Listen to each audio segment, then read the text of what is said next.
வெளிப்படுத்தின விசேஷம் 13வது அதிகாரம் 8வது வசனத்தை ஒரு விசை வாசிக்க கேட்போம். வெளிப்படுத்தின விசேஷம் 13:8. உலக தோற்றம் முதல் அடிக்கப்பட்ட ஆட்டுக்குட்டியினுடைய ஜீவ புஸ்தகத்தில் பேர் எழுதப்பட்டிராத ஆதி முதல் இந்த உலகம் உண்டானது முதல் அவர் வீற்றிருக்கிறார்.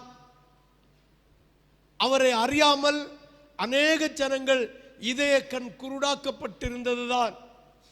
பழைய ஏற்பாட்டு காலத்திலும் ஆண்டவராகிய தேவன் என்கிற பேரிலே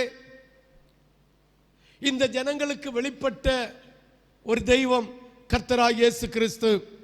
வாசிக்க கேட்போம். யோவான் எழுதின சுவிசேஷம் 1வது அதிகாரம். யோவான் எழுதின சுவிசேஷம் 1வது அதிகாரம் 1 5 வரை வாசிக்க கேட்போம். ஆதியிலே வார்த்தை இருந்தது, அந்த வார்த்தை தேவனிடத்தில் இருந்தது, அந்த வார்த்தை தேவனாய் இருந்தது. சற்று சிந்தித்து பாருங்கள். ஆண்டவராகிய தேவன் இந்த உலகம் தொடங்கின ஆதி முதல் அவர் வார்த்தையாக வீற்றிருக்கிறார். அந்த வார்த்தை தான் தேவனாய் இருந்தது. 2வது வசனம், அவர் ஆதியிலே தேவனோடு இருந்தார், பிதாவினுடைய செல்லமடியிலே அவர் வீற்றிருந்தார், சகலமும் அவர் மூலமாய் உண்டாயிற்று. இந்த பூமியில் உண்டானது ஒன்றும் அவர் மூலமே அல்லாமல் உண்டானது அல்ல.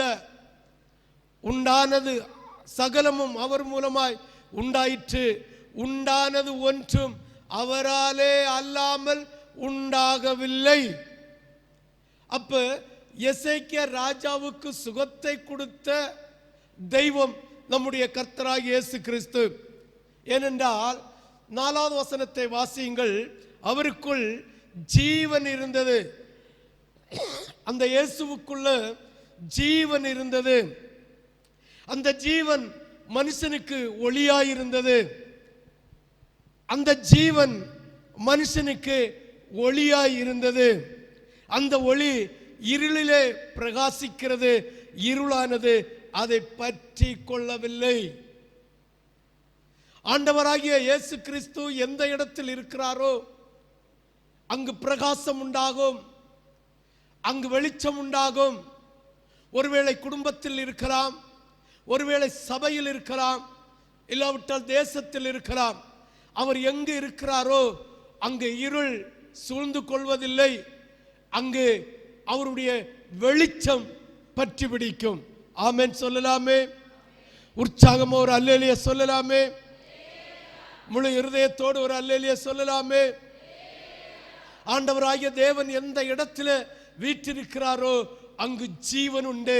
ஏனென்றால் அவர் இருக்கிற இடம் இருள் சூழ்ந்து போகாது.